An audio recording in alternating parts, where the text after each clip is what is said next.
मैं आप सबके माध्यम से आमजन से यही अपील करना चाहता हूं कि इस समय सबसे इम्पॉर्टेंट है कि हम लोग जो ब्लैकआउट के प्रोटोकॉल्स होते हैं उनकी पालना करें, जो सायरन के जो प्रोटोकॉल्स होते हैं उनकी पालना करें। यदि दिन में सायरन बजता है, सायरन आपका 2 बार बजेगा।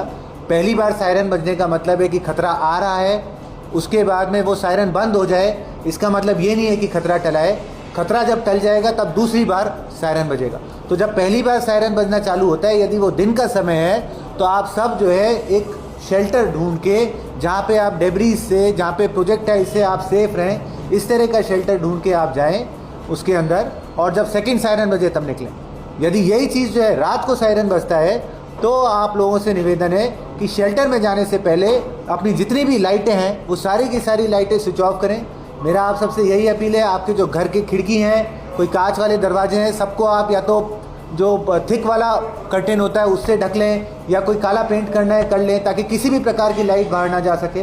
जो भी आपके बैंक्स हैं, बैंकों के एटीएम हैं, प्राइवेट ऑफिसेज हैं, कोई भी इस प्रकार की बिल्डिंग्स हैं, तो वहाँ पर आप लोग शाम को ऑफिस छोड़ने से पहले कृपया सभी प्रकार की लाइटें बंद कर लें। कल जो है थोड़ा सा ये देखा गया था कि लोगों ने अपने घरों के अंदर की लाइटें बंद कर ली थी, लेकिन घर के बाहर जो आंगन की लाइट होती है, या मेन दरवाजे की लाइट होती है, या छत की लाइट होती है, वो लाइटें जली हुई थी। मैं आपको सेंसिटाइज करना चाहता हूँ कि इस तरह की सिचुएशन में यदि एक भी लाइट जल रही है, तो उससे ना केवल आपकी और आपके परिजनों की, बल्कि हजारों लोगों की जान जो है खतरे में आ सकती है। इसलिए सभी से मेरा काइंड रिक्वेस्ट है कि जो लाइट है सायरन बजने पर जो है, या ब्लैकआउट डिक्लेयर होने पर लाइटें अपनी टोटली ऑफ रखें। यदि आप व्हीकल्स के अंदर हैं तो व्हीकल्स की लाइट भी आप टोटली ऑफ रखें। तो यही इस समय मोस्ट इंपॉर्टेंट प्रिकॉशन है जो हमें लेना चाहिए। किसी भी प्रकार की अफवाह के अंदर हमें कोई यकीन नहीं करना चाहिए।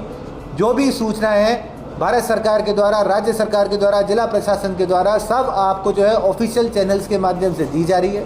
हमने हमारे कंट्रोल रूम के नंबर भी प्रकाशित किए हैं। पुलिस के कंट्रोल रूम का भी नंबर 100 है। यदि आपको किसी भी सूचना की कोई वेरासिटी आपको जो है वेरीफाई करनी है, तो आप हमारे कंट्रोल रूमों के ऊपर फ़ोन करके भी पूछ सकते हैं। अन्यथा हमारी सोशल मीडिया हैंडल्स हो गए या जो ऑफिशियल चैनल्स हो गए, इनके माध्यम से भी सूचना को जो है वेरीफाई कर सकते हैं। इस समय यदि हम अफवाह के ऊपर यकीन करेंगे, देखिए ये जो टाइम होता है, इसमें जो दुश्मन देश है वो आपको साइकोलॉजिकली भी डिफीट करने की, साइकोलॉजिकली भी परेशान करने की कोशिश करेगा। और उसका एक बहुत इंपॉर्टेंट चैनल होता है अफवाहें विभिन्न प्रकार की जो है प्रसारित करना, ताकि सरकार और प्रशासन की जो मशीनरी है, जो अपनी जो एनर्जी इस समय दुश्मन से फाइट करने में लगनी चाहिए, वो फिर इन अफवाहों को टैकल करने में, इससे होने वाले इम्पैक्ट में लग जाती है, और हमारा जो रिस्पॉन्स है वो कमज़ोर हो जाता है। इसीलिए मेरा आप सबसे यही रिक्वेस्ट है, किसी भी प्रकार की कोई अफवाह के ऊपर आप ध्यान ना दें। हमारे कंट्रोल रूमों से आप जो है फ़ोन करके सारी चीज़ों को वेरीफाई करें। सर, कंफ्यूजन स्कूल कॉलेजेस को लेकर के, केवल स्कूलें बंद हैं, कब तक बंद है? कॉलेज बंद है, कब तक बंद है? स्कूल और कॉलेजेस दोनों बंद हैं। कल हमने रात को इसका आदेश निकाला था, और ये अग्रिम आदेशों तक बंद है। जब ये चालू करेंगे तो इसका दोबारा हम आदेश निकालेंगे, अन्यथा जब तक नया आदेश नहीं निकलता तब तक स्कूल और कॉलेजेस, आंगनबाड़ी सब बंद हैं। सर, आपने कहा कि तमाम लाइटें बंद करनी चाहिए। कई ऐसी रोड लाइटें हैं जो डायरेक्टली कनेक्ट है, जिसका कोई स्विच नहीं है, वो जो है ऑन रह जाती है, तो उसके लिए क्या जो है एहतियात बरतें? इस प्रकार की जितनी भी रोड लाइटें हैं उन सभी को समय रहते, समय पूर्व ही डिस्कनेक्ट कर दिया जाएगा। We will ensure in case of a blackout total प्रकार का ब्लैकआउट रहे। सर, सीसीटीवी की लाइट भी खुद सारी जगह रात को भी लोग यही देखने को लगा, सीसीटीवी कैमरों की लाइट जल रही थी, उसके लिए इसमें मेरा आपसे निवेदन है, यदि आपने अपने इस्टेब्लिशमेंट के अंदर देखे सीसीटीवी कैमरा लगा रखा है, तो क्या है कि आप उसको कवर कीजिए। जो उसकी लाइट है उसको अपन डार्क पेपर से, डार्क मोटे जो काले कलर का पेपर होता है, या आपके पास मोटा पेपर नहीं है तो 2 या 3 लेयर ऑफ पेपर से कवर करें, ताकि वो लाइट जो है आपकी बाहर ना जा सके।